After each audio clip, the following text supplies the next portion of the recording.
Now, I showed in a recent video this little Selecta-phone machine here, and it was the first time I tried to use it, and it didn't really want to go all the way through a record.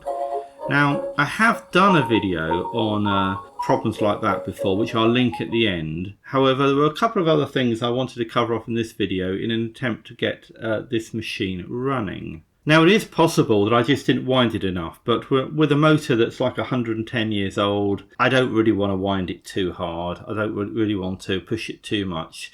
So the other way of addressing it is to consider that it's really all about friction. As the record turns around, the needle is being drawn along the groove, and if the motor isn't able to overcome the resistance of the needle, then the motor will slow down or stop, and that's basically what's happening. So there are just various tricks in terms of reducing the friction. Now, this isn't the soundbox that belongs to this. The soundbox that belongs to it is this one here, which I'll just pop on.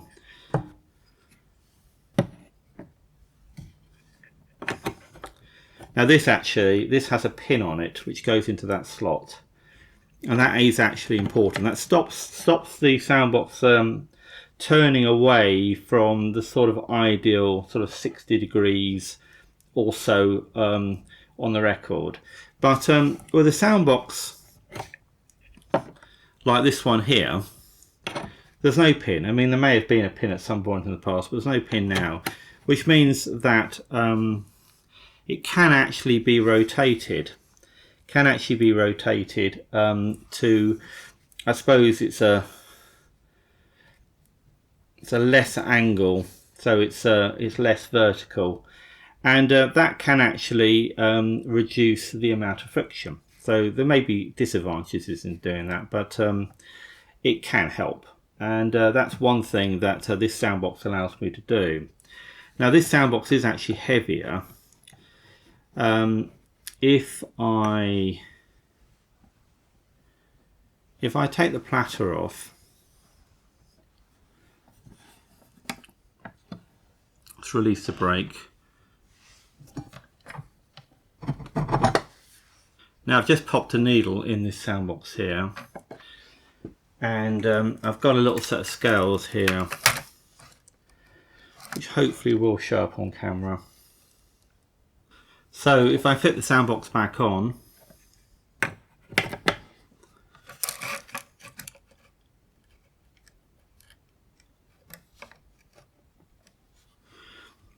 now it's not strictly speaking necessary to take the platter off to do a test like this, but the scales themselves have a certain thickness, so I tend to take the platter off because it more accurately represents, I believe, the sort of angle and orientation of the soundbox. Anyway, I can see that is 73.29 grams or so. Tends to bounce around a bit. Yeah, it's around 73 grams. Now if I switch to the other soundbox,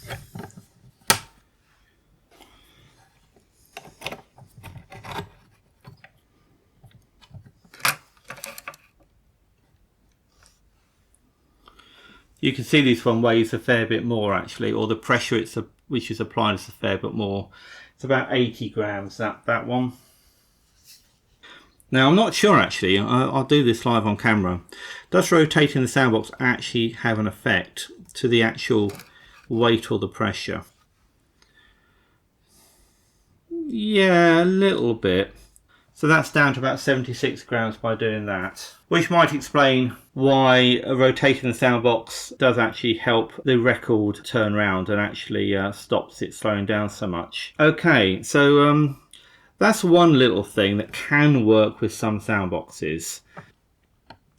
The other thing I wanted to show is just a bit of a dodge really, and if I pop this soundbox off, this is really all about reducing the weight, or the apparent weight, the pressure. So this soundbox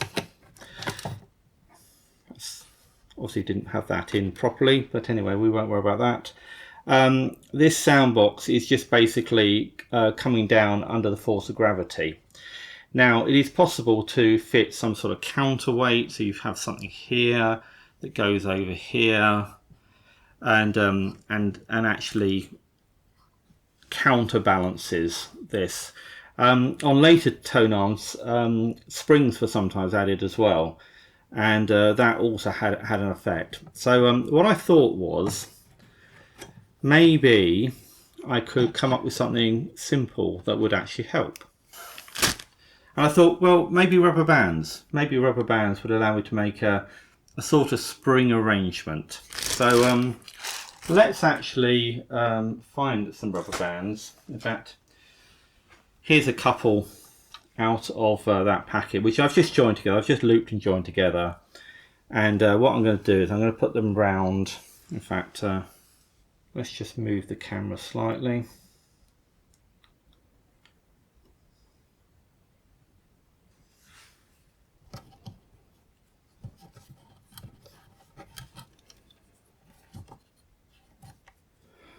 So I've looped them round like that, and I'm just going to loop this end of the rubber band over there.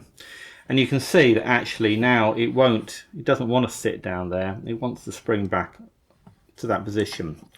But if I add a bit of weight, like, well, let's go with the Selecta-phone Soundbox, because that's got a fixed angle on. If we put that back on, you can see that it still wants to come down. It doesn't, you know, yes, it will spring back up, but essentially left to its own devices, the weight of the Soundbox counteracts the elastic band to an extent. So let's put the needle back in.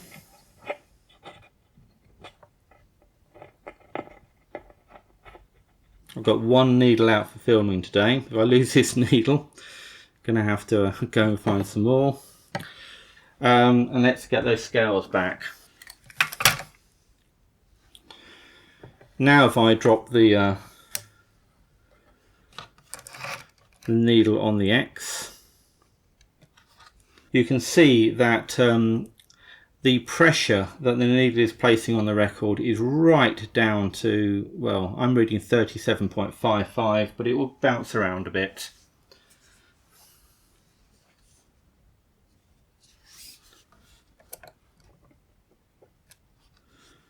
I've just repositioned it there on the X. It's now showing 41. But I think you can see the point though, is that the elastic band, although it may not be particularly precise in the effect that it's doing, and obviously the elastic bands will deteriorate over time or lose their stretchiness, it is actually having quite a significant amount of effect on the pressure of the needle on the record. And I will switch back to the other Soundbox because I'm going to do an actual record test in a minute, but I want to use the other Soundbox as the other Soundbox has been rebuilt. So let's have a look at how much pressure this Soundbox is going to give. And again, it's going to depend on how much I tilt it. That's about 45 there. Let's tilt it a bit more. That's about 40. Okay, so I think it's time to play a record and see if it wants to go all the way through.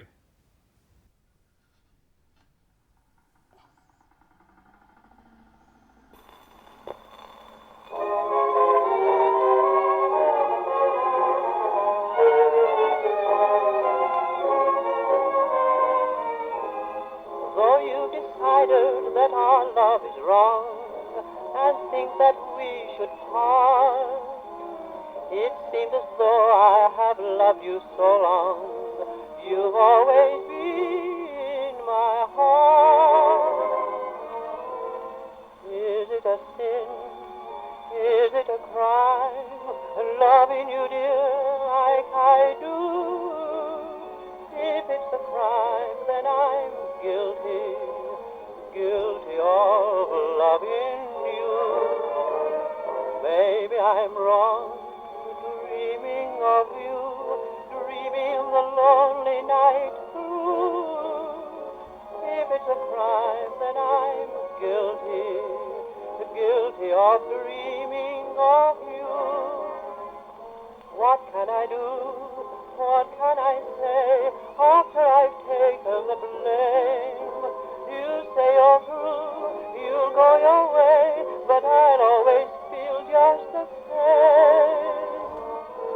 Maybe I'm right, maybe I'm wrong, loving you, dear, like I do.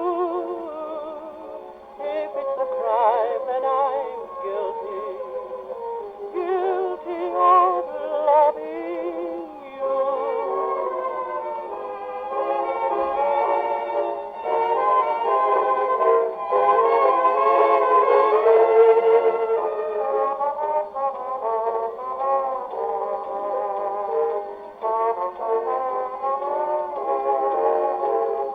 What can I do? What can I say after I've taken the blame?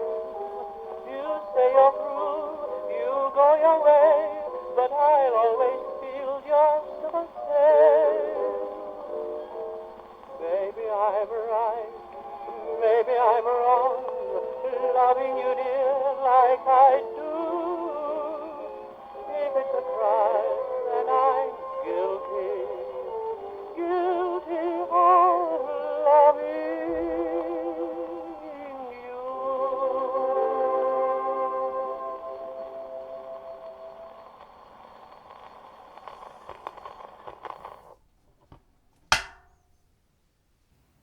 And there we are, it did get all the way through, despite one of the lights packing up halfway through videoing. That actually was the third attempt. I tried another record which was louder, and when you think about it, the power for the loudness comes from the motor. So the louder the record, the more power is needed to play it. This one's quieter, and I've had this one working before on this machine with a similar arrangement, but it still took a couple of attempts, and you can see that I've swung the needle to really quite an angle, I suppose, depending which way, whether you're measuring from horizontal or from vertical. But it's at a much more of an angle than it would have been on a normal sort of arrangement with the standard Soundbox. But anyway, just goes to show, with a few tricks, it is possible to get a machine that doesn't seem to want to play a whole record to play a whole record. But there's also a fair bit of luck involved. Anyway, please have a look at this other video if you want to see the other things that I suggest. And I hope you've enjoyed this one. And thanks for watching. And I shall see you in the next one.